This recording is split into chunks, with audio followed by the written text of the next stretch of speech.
Priyanka. Hello. আজকে তোর special দিন, তো তুই কিরকম লুক চাইছিস সেটা একটু বল।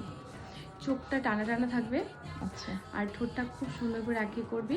গাল কলকা হবে? গাল কলকা, হ্যাঁ, যেটা ভালো লাগে আমার আচ্ছা ফেসের আচ্ছা, মধ্যে। ঠিক আছে। আর মেকআপটা একদম লাইটের মধ্যে থাকবে। আর Okay, okay. আমার চোখের কিনারে যে দাগটা, আচ্ছা, এটা আচ্ছা। হচ্ছে অ্যাক্সিডেন্টের, তো আচ্ছা। সেটা তুই কভার করবি। আচ্ছা আচ্ছা, ঠিক। তো প্রিয়াঙ্কা বল, কেমন লাগলো? খুব সুন্দর, বলার মতো না। আমি যতটা চেয়েছিলাম তার থেকেও বেশি, মানে আমার হচ্ছে ড্রিম